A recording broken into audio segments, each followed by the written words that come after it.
Bonjour à tous, bienvenue à Marrakech dans cet endroit paradisiaque, les jardins du Royal Mansour, où nous sommes réunis pour la Marrakech Investment Week, une première édition qui va durer du 29 juin au 2 juillet, une initiative nouvelle que l'on doit au Centre régional d'investissement de la région de Marrakech-Safi pour mieux faire connaître et promouvoir les atouts et les opportunités d'investissement de la région.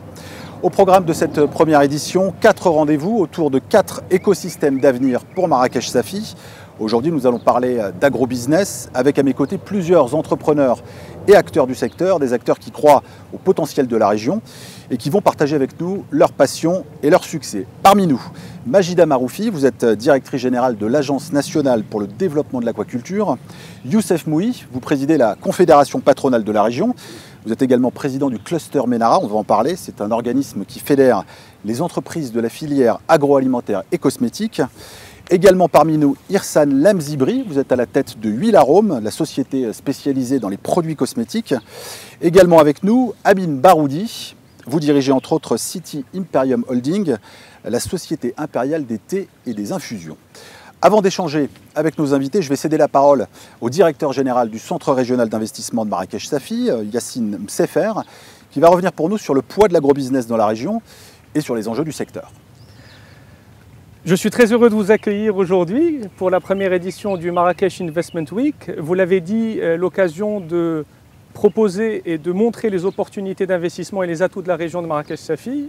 4 tables rondes pour 4 thématiques qui nous tiennent à cœur, où la région a toute sa légitimité. Aujourd'hui, nous parlons de l'agrobusiness dans son ensemble et dans sa diversité, parce que la région de Marrakech-Safi a des atouts à faire valoir en termes d'infrastructures. Bientôt, nous verrons un agropôle qui sera mis en place au niveau de la région, un marché de gros de taille internationale, ainsi que d'autres initiatives. Donc des atouts en termes d'infrastructure, des atouts en termes de talent, des atouts en termes de fiscalité et de coopération internationale, mais surtout des atouts en termes d'hommes et de femmes, des femmes et des hommes qui font l'écosystème entrepreneurial de ce secteur. Et c'est pour ça que je suis très heureux de les accueillir aujourd'hui. Des atouts, des projets, des réalisations pour faire de Marrakech-Safi un leader dans l'agrobusiness. Pour en parler, je me tourne maintenant vers vous, Amin Baroudi. Vous êtes à la tête d'un champion non seulement au Maroc, mais dans le monde. Je rappelle que City Imperium Holding est un leader mondial de l'emballage du thé premium. Amin Baroudi, la première question qu'on se pose quand on découvre votre entreprise, c'est comment avez-vous réussi à devenir numéro 1 dans le thé depuis une région où vous ne produisez aucune feuille de thé ? Alors effectivement, aujourd'hui, on a tout un écosystème et on est considéré comme un leader mondial de tout ce qui est conditionnement de thé et de plantes. Avec le temps, depuis maintenant une trentaine d'années, on est arrivé à construire tout un ensemble de structures pour pouvoir vraiment exporter nos produits à l'international.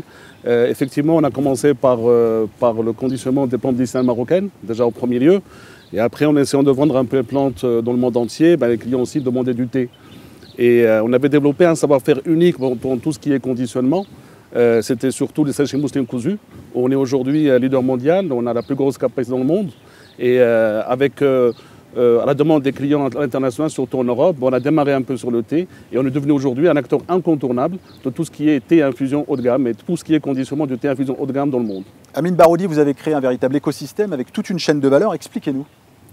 Alors aujourd'hui, effectivement, à Marrakech, on a créé tout un écosystème autour de la plante, mais ce n'est pas uniquement que la plante, mais aussi tout ce qui est conditionnement. Alors, ce qui fait, nous, on va maîtriser un peu le process dès le début. C'est-à-dire on a déjà des plantations qui nous appartiennent, où on peut produire un peu tout ce qui est possible à produire au Maroc, comme de l'amande, de la verveine. Et tout ce qu'on produit, nous, c'est du biologique, certifié pour le marché japonais, européen, américain. On a aussi développé des structures d'analyse, un laboratoire d'analyse. On peut analyser nos produits pour qu'ils puissent accéder à tous les marchés sans aucun problème. On fait tout ce qui est pesticides et microbiologiques en interne. On arrive aujourd'hui à faire jusqu'à 300 molécules pour nous assurer que les produits sont conformes à tous les marchés. On a aussi développé pas mal d'activités dans les packaging parce qu'un bon produit c'est bien, mais il faut qu'il soit bien emballé. Ce qui fait qu'on a créé tout un écosystème aussi au niveau de l'emballage. Là, on a une structure d'imprimerie. On a une imprimerie digitale qui est unique au Maroc et unique en Afrique, c'est la seule. Et aujourd'hui, je pense que c'est parmi les rares au monde où on peut imprimer nos emballages selon la demande avec une très grande flexibilité pour nos clients. C'est ce qui permet aujourd'hui à nos clients de se diversifier et de grandir avec nous. On a aussi monté une structure de boîtes métalliques de luxe qui est unique aussi au monde parce que c'est un savoir-faire qui était français mais qu'on a repris il y a 7 ans, transféré à Marrakech On a beaucoup investi pour pouvoir faire les boîtes comme il se faisait en France à l'époque, mais avec des technologies plus modernes. On a aussi des activités aussi de conditionnement, ce qui couvre un peu tous les besoins de nos clients. On a aujourd'hui City 1 qui fait tout ce qui est conditionnement de thé infusion au sachet mousseline, très connu en France bien sûr. Et aujourd'hui, c'est la plus grosse capacité dans le monde et on est leader mondial dans ce domaine-là. On a aussi développé une structure qui fait les sachets japonais et ça aussi c'est très en vogue aujourd'hui. Et on a la plus grosse capacité dans le monde, dans le même endroit. On a une structure aussi qui fait les mélanges sur mesure, ce qui fait avec des partenaires allemands, où les clients peuvent venir et développer des parfums et des mélanges selon leur demande.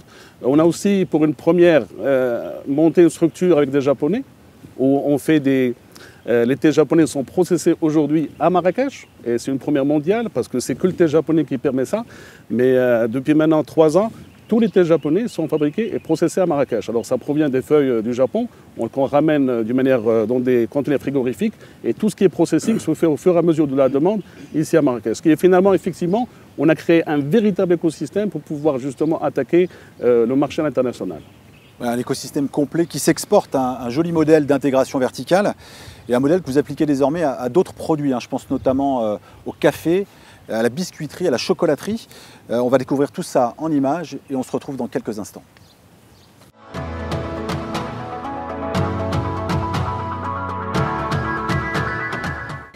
Alors aujourd'hui, on est à MFF, sur le dernier né de l'écosystème, qui fait le café, la biscuiterie, la chocolaterie et aussi un peu de miel. L'objectif d'MFF, un peu, c'est de désacraliser un peu le fine food et l'épicerie fine, le rendre plus accessible. Ce qui fait, puisqu'on a construit l'écosystème autour du thé, on veut faire bénéficier d'autres produits comme le café, la biscuiterie, et ainsi pouvoir le présenter d'une manière beaucoup plus facile et beaucoup plus accessible à tout le monde. Et c'est ainsi qu'on a construit un peu cette nouvelle aventure MFF qui a vu le jour ce mois-ci. Et c'est avec l'aide aussi du ministère de l'Industrie, puisque ça fait partie un peu de la banque de projet de Semoun Ahmed Alami qui a lancé dernièrement. Alors bienvenue à Marrakech et Invest in Marrakech Safi. Merhaba bikoum.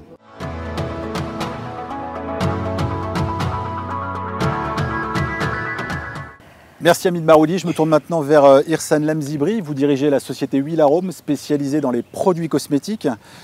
Est-ce que vous pouvez nous présenter rapidement cette société et les produits que vous proposez? Voilà, alors Huile Arôme, c'est une société qui a été fondée en 2005, donc à Marrakech, et qui opère dans le secteur des cosmétiques naturels. C'est une société, donc l'idée en fait de base, l'aventure a commencé en fait à l'époque quand on avait constaté qu'il y avait un retour, la volonté du retour au naturel, surtout en Europe et ailleurs, et donc la non-utilisation des produits toxiques, des produits nocifs. Et donc étant donné que le Maroc est un pays riche de par son terroir, de par ses produits naturels, de par ses ingrédients, et il fallait donc justement allier l'utile à l'agréable, utiliser justement ces produits pour en faire, valoriser justement ces produits et ces ingrédients nobles pour pouvoir en faire des produits à la pointe de la technologie. Et donc l'objectif de Huile Arôme, c'est ça, ayant commencé à l'époque, donc c'était très timide dans la mesure où il y avait une formulation basique à partir de produits de terroir. Et on a commencé, c'est vrai que l'aventure n'était pas évidente au début parce que il y avait, en fait, on était livré à nous-mêmes. Contrairement à maintenant où il y a vraiment une aide de part des acteurs de la région et que nous remercions, notamment l'aide du ministère, du centre régional d'investissement. Aujourd'hui, Huile Arôme, elle a su donc mettre à profit tous ces ingrédients pour pouvoir en faire des produits revisités, des produits prêts à l'emploi, avec un packaging et un design pour le consommateur marocain, mais aussi pour le consommateur étranger, pour faire connaître en fait les produits du terroir marocain.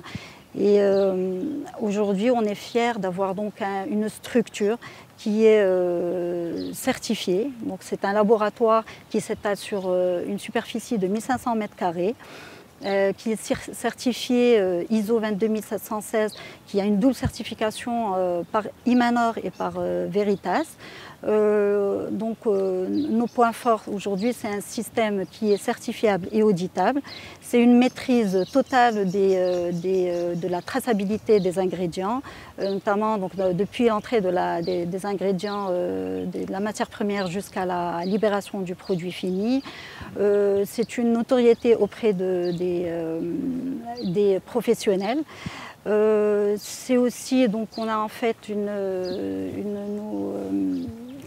nos propres centres de collecte des ingrédients et qui assure justement un commerce équitable et durable qui œuvre pour le développement socio-économique de la région.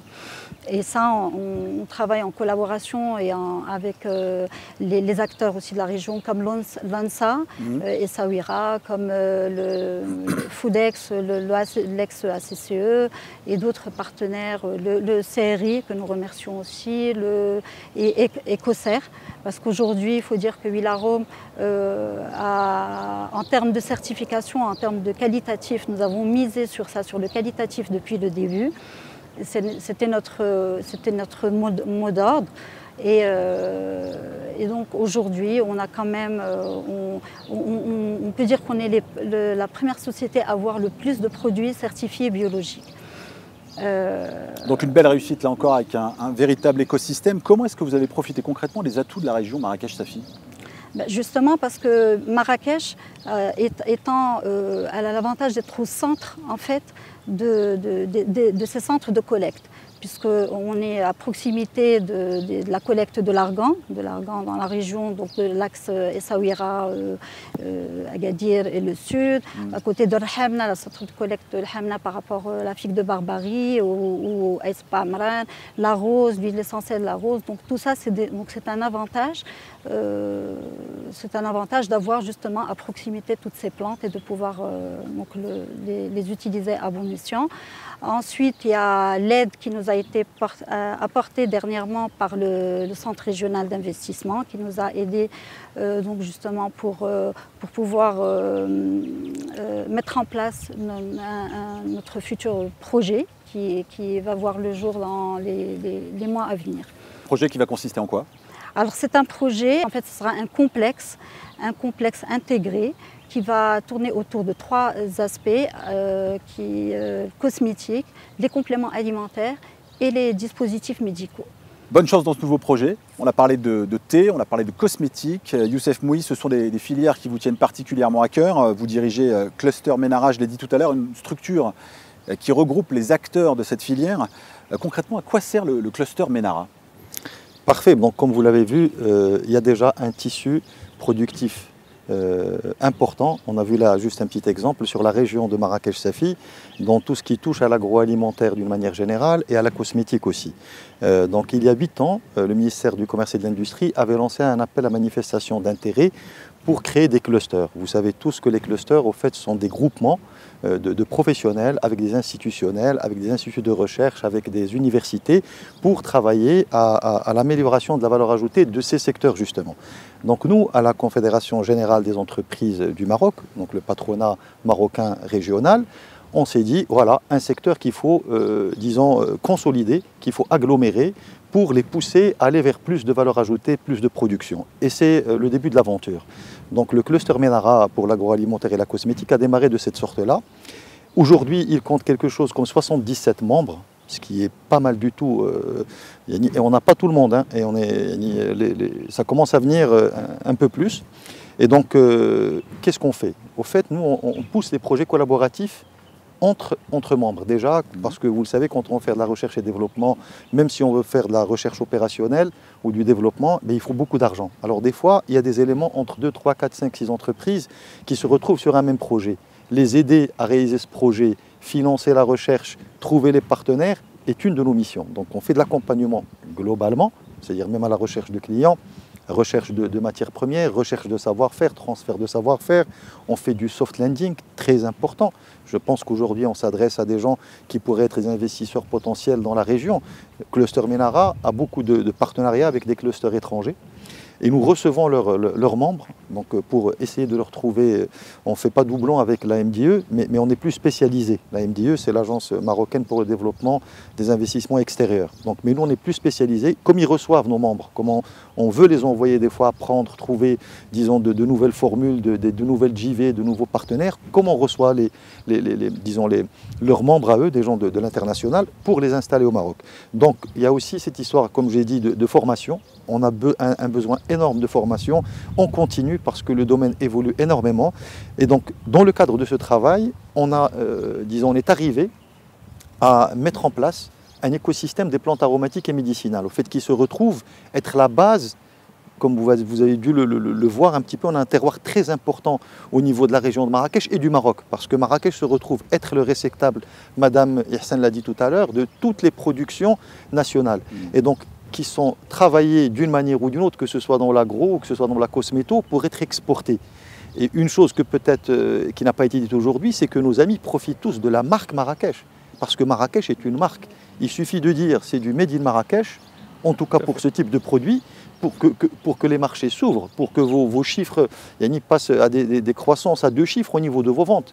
Parce que la marque Marrakech est très forte et on veut la consolider justement avec le CRI remercié ici aujourd'hui, qui est en train de consolider cet écosystème qu'on est en train donc de mettre en place et de développer, ce gros écosystème, où il y a aussi un peu d'agro-pharma, si je peux me permettre, il y a du pharma aussi, parce que les PAM vont aussi vers les produits pharmaceutiques. Les PAM, les plantes aromatiques et médicinales. Exactement, les plantes aromatiques. Pour notre audience marocaine, mais aussi internationale, qui ne connaît pas forcément le poids de cette filière ici à Marrakech Safi, est-ce que vous avez quelques chiffres à nous donner ? Tout simplement, un chiffre très clair, c'est que les exportations aujourd'hui de produits à base de plantes aromatiques et médicinales arrivent à 2,2 milliards de dirhams. Et dans le monde entier, ces matières, ou disons ces produits, sont en très forte croissance et très forte demande. Madame Ihsan l'a dit tout à l'heure, on est tous en train de revenir vers le bio. Et là, vous voyez où on se trouve aujourd'hui, dans ce merveilleux jardin. Et dans cet hôtel, je ne vais pas lui faire de la pub, mais c'est une réalité, il n'y a que des plantes aromatiques partout. C'est-à-dire quand on se balade, déjà les senteurs, et donc les senteurs, les odeurs, l'image. Donc aujourd'hui, Marrakech se pose dans cet écosystème. Nous, le nom qu'on veut, disons, imposer, c'est Marrakech Health and Beauty Valley. On a la capacité de faire ça, mais on a besoin d'investisseurs importants, des locomotives comme celle de M. Baroudi, de l'international. Donc dans cet écosystème, on est à la recherche d'autres locomotives qui peuvent venir tirer. On est en train de placer aussi et de monter des start-up. Dans le cluster Menara, on a un partenariat avec la Caisse centrale de garantie qui nous permet de financer les nouveaux projets sur, disons, un projet qui s'appelle Innovidia. Donc au fait, le cluster, c'est un ensemble d'actions, c'est un ensemble de services pour aider les entreprises à travailler, à gagner de l'argent. Et donc à se former et à avancer. Alors dernièrement, on est en train de mettre en place aussi ce qu'on a appelé le CAIAC, le Centre africain d'innovation en agroalimentaire et cosmétique. C'est un partenariat avec l'université Qadi Iyad, je ne vais pas dire la première université marocaine, donc avec plein de brevets, etc. Ce centre, justement, il est là pour servir ces entreprises, les servir dans la caractérisation, les servir dans la formulation, les servir dans le prototypage, les servir dans la formation. Donc Marrakech, en toute honnêteté, est en train de se positionner aujourd'hui avec sa région comme un hub, disons, de cette agro-pharma cosméto, avec tous les moyens, que ce soit à l'export, que ce soit au niveau de tout ce qui est services annexes. On est en mesure d'accueillir et les Marocains et les étrangers qui veulent investir, avec l'aide encore une fois du CRI qui fait un travail remarquable dans toute cette approche écosystémique. Ça peut être surprenant de parler de l'aquaculture en étant à Marrakech justement, mais il faut savoir que la région de Marrakech-Safi recèle d'un littoral très très riche, qui a de l'histoire d'ailleurs dans la pêche. Et aujourd'hui, nous, dans le cadre de la stratégie Haliotis qui a été lancée par Sa Majesté, que Dieu l'assiste, en 2009, donc nous avons lancé tout un plan d'action pour préparer l'offre et l'écosystème justement pour le développement de l'aquaculture dans les régions qui ont un potentiel avéré. Donc nous avons lancé tout un programme et bien entendu nous avons travaillé sur la région de Marrakech-Safi. Aujourd'hui, nous savons qu'il y a quelques 6300 hectares qui sont favorables pour le développement de projets aquacoles et on peut produire jusqu'à 100 000 tonnes de produits de l'aquaculture. Donc c'est une activité qui a de l'avenir. Nous sommes en train de finaliser en fait la planification aquacole pour lancer un appel à manifestation d'intérêt, certainement avec notre partenaire privilégié, avec le centre régional. Donc nous ne pouvons pas le faire tout seul de toutes les manières. Donc, et à partir de cet appel à manifestation d'intérêt qui sera lancé à l'échelle nationale et internationale, nous souhaitons drainer de nouveaux investissements au niveau de cette région qui vont un peu diversifier l'économie maritime, notamment dans les provinces de Safi et de Essaouira qui disposent de toute une infrastructure largement suffisante justement pour abriter les activités aquacoles aussi bien en mer qu'à terre. Nous espérons orienter plus cette aquaculture vers la valorisation, sachant qu'il existe un tissu industriel au niveau local et donc ça sera vraiment un des maillons de la chaîne de valeur sur lequel nous allons capitaliser. Il y a toute l'activité navale et il y a le métier de la mer, donc du côté de l'humain, donc nous avons un capital humain qui est très connaisseur du maritime et donc ça va être un avantage comparatif pour les projets qui vont s'installer dans ce secteur. Et vous savez que l'aquaculture ne fait pas que produire des aliments pour l'alimentation directe. Donc probablement on va produire pour les infusants, on va produire pour les produits cosmétiques parce qu'aujourd'hui en matière de valorisation il y a une large palette d'utilisation des produits aquacoles et notamment dans le créneau des algues maritimes. Donc nous avons identifié aujourd'hui les espaces pour le poisson, pour les coquillages et pour les algues, de sorte à diversifier justement cette activité à l'échelle de la région. Quels sont les atouts, encore une fois, dont vous avez pu profiter justement dans la région de Marrakech-Safi pour l'aquaculture justement ? Il y a énormément d'atouts. Donc, comme j'ai dit, l'un des principaux facteurs déterminants pour la réussite des projets aquacoles, c'est la disponibilité de l'infrastructure. Et donc, c'est une région qui est largement et très bien desservie en infrastructure, aussi bien maritime que terrestre. Les circuits de distribution sont établis. Il y a un savoir-faire du maritime au niveau de ces régions. Nous pouvons construire sur, c'est-à-dire de relayer un peu l'activité de la pêche, de la compléter à travers ces projets de l'aquaculture. Donc il y a plein d'atouts, tout l'accompagnement qui est justement accordé aux projets d'investissement, que ce soit par les administrations locales ou bien par notre agence, parce que nous faisons un accompagnement personnalisé des projets aquacoles, depuis la naissance de l'idée jusqu'à l'obtention des autorisations, bien sûr avec le CRI et les autres partenaires institutionnels. Donc aujourd'hui, nous sommes dans la simplification des procédures. Donc tout le monde est appelé à justement fluidifier davantage les procédures pour activer l'installation des projets. Donc il y a tout l'écosystème qui est là. Et notre vœu aujourd'hui, c'est de créer un hub aquacole au niveau de la région de Marrakech-Safi. J'espère que le cluster Menara va abriter les startups de l'aquaculture et qu'on intègre également cette activité au niveau du cluster. Avis aux investisseurs et aux porteurs de projets qui nous regardent très certainement aujourd'hui. L'Agence nationale de développement de l'aquaculture est là pour vous accompagner. Alors vous venez de le dire, Marrakech-Safi, c'est aussi une large ouverture vers l'Atlantique, une région avec 250 km de côte, 2 importants ports de pêche. Justement, avec nous pour en parler, Mehdi Daloumal, vous dirigez la société Midaf Sarex, spécialisée dans la conserverie de poissons. Vous êtes également vice-président de l'Union nationale des conserveries de poissons. Vous êtes basé à Safi, l'un des grands pôles mondiaux de la sardine. Je rappelle que Safi exporte plus de 90% de sa production vers une centaine de pays dans le monde. C'est beaucoup.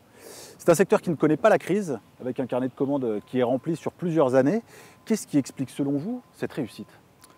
Alors effectivement, comme vous l'avez si bien dit, l'histoire de la sardine et de Safi sont étroitement liées puisque cette industrie existe depuis les années 50 et qu'elle n'a cessé de se développer au cours des années.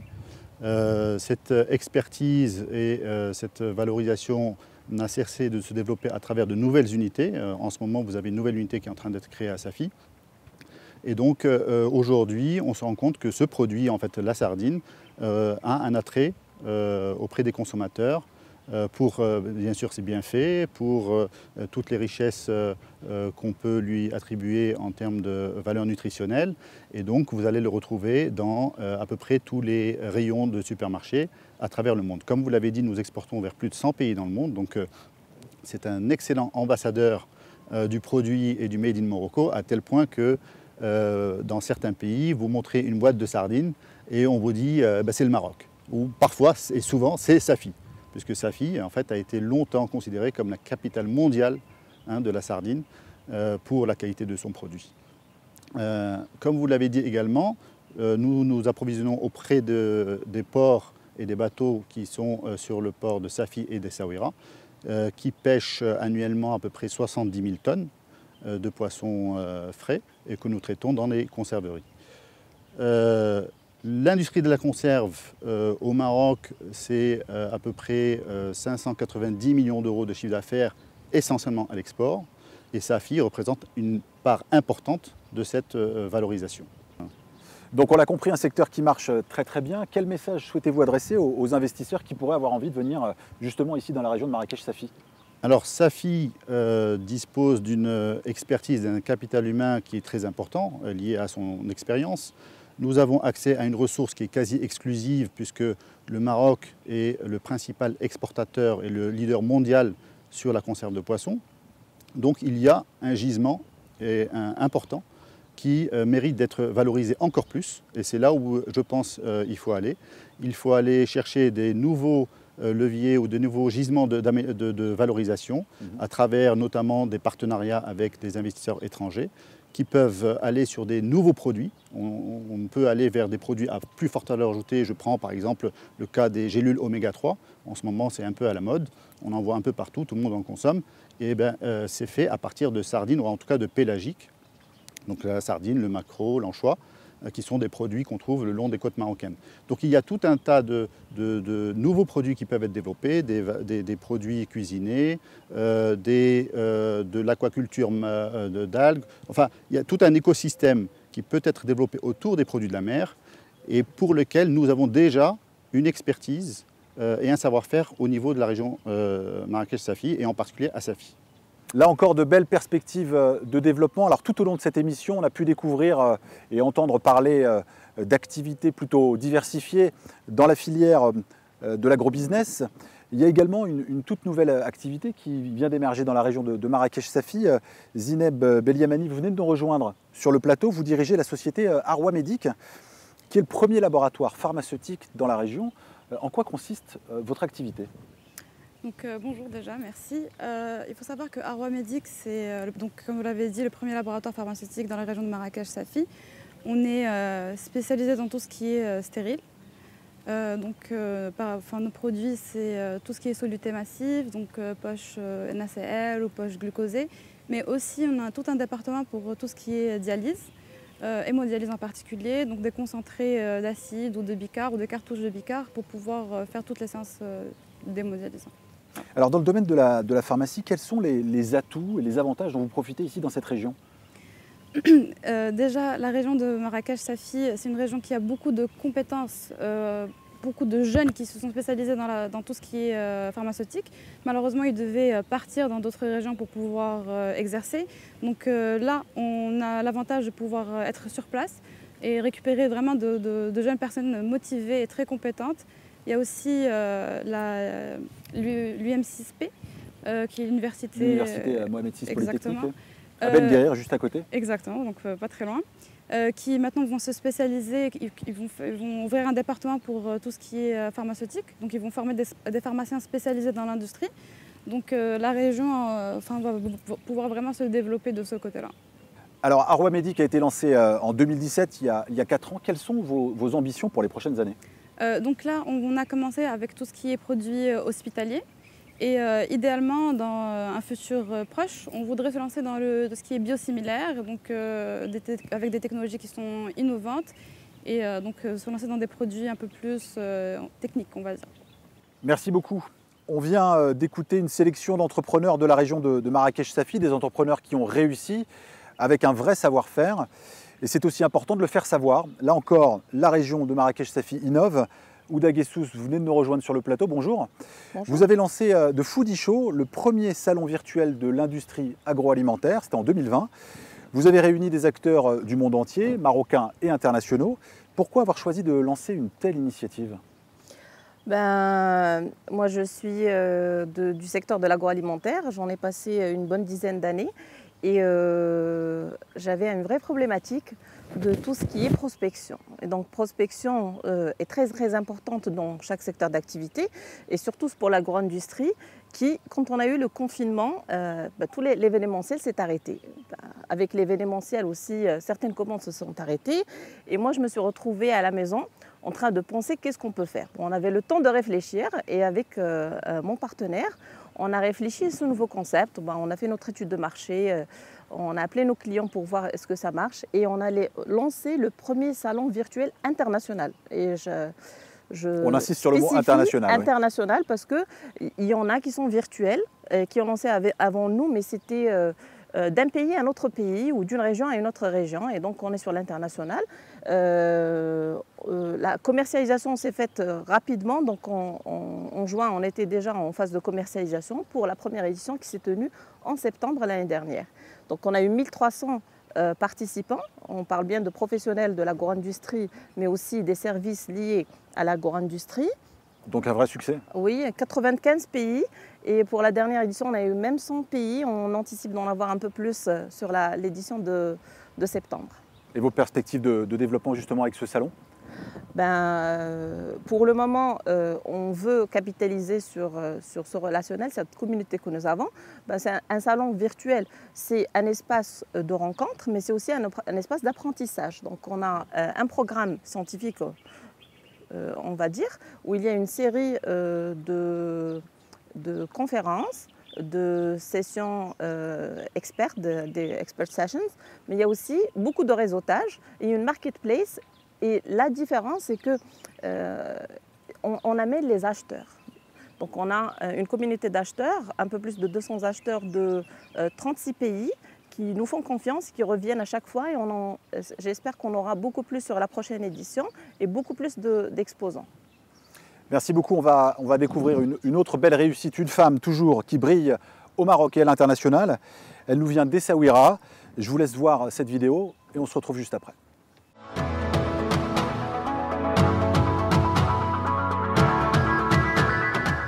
Nos produits sont commercialisés sous la marque Terre Brune au niveau national et international. On a plusieurs certifications et labellisations au niveau national aussi international. On est certifié bio, USDA organique sur toute la gamme de nos produits. Le fait d'avoir gagné ce prix m'a permis de rencontrer, d'intégrer un réseau de femmes africaines, entrepreneurs. Ce prix aussi, Women in Africa, et ça a été un honneur de l'avoir gagné, d'avoir représenté mon pays et ainsi d'avoir mis en avant les produits de terroir marocains. Ce village de terroir permettra de faire travailler beaucoup plus de femmes, de les aider et de leur permettre de les pousser à leur autonomisation. Bienvenue à Essaouira, Invest in Marrakech Safi. AgriEdge est une start-up qui opère dans l'agriculture de précision. Nous aidons les agriculteurs à réduire les coûts opérationnels liés aux intrants grâce à des modèles hybrides combinant de l'intelligence artificielle et le savoir-faire agronomique d'un côté et les données que nous collectons ou qui viennent de différentes sources comme des images satellites, comme des images collectées par drone ou des données collectées par des capteurs. Donc grâce à ces modèles d'intelligence artificielle, les données sont transformées en recommandations agronomiques. Donc AgriEdge aujourd'hui opère dans 4 pays africains différents. Nous opérons au Maroc, au Bénin, au Mali et au Sénégal. Aujourd'hui, nous accompagnons 60 000 agriculteurs dans les 4 pays africains différents à travers nos différentes plateformes digitales.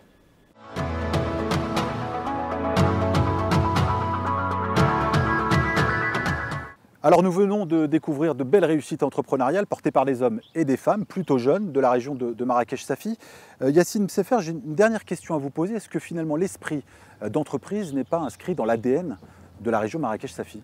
Absolument. Il y a vraiment cet ADN, cet esprit entrepreneurial qui est chevillé au corps. On a eu un parfait exemple ici de femmes et d'hommes qui ont pris cette voie entrepreneuriale et qui tous les jours créent, innovent et qui ont montré cette année un formidable élan de résilience d'abord, puis de relance de l'activité et surtout de réinvention. C'est des entrepreneurs et des entreprises que le Centre régional d'investissement accompagne tout au long de leur processus d'investissement. Et donc j'invite tous les gens qui nous regardent, que ce soit au Maroc ou à l'étranger, à faire appel à nos services. C'est gratuit, c'est notre mission de les accompagner, de les assister, de les conseiller, de l'idée de projet jusqu'à la concrétisation et même ce qu'on appelle l'aftercare, c'est-à-dire le post-investissement. Donc il y a une plateforme qui vient d'être lancée aujourd'hui, cette semaine, qui est la plateforme marrakechinvest.ma et qui vous donne tout un tas d'informations sur les écosystèmes d'avenir, mais sur la région en général, et qui vous permet d'accéder à des e-services qui sont très collaboratifs et vous pouvez donc faire appel à nous 24 heures sur 24, 7 jours sur 7 à travers cette plateforme. Donc tout ce qu'il faut savoir pour venir investir avec succès dans la région de Marrakech-Safi. Voilà, c'est la fin de cette émission. Merci à nos invités, merci à vous également de nous avoir suivis. Un grand merci bien sûr au Royal Mansour de nous avoir accueillis. Vous pouvez nous retrouver sur le site marrakechinvest.ma et sur les réseaux sociaux. On se retrouve demain pour une nouvelle table ronde.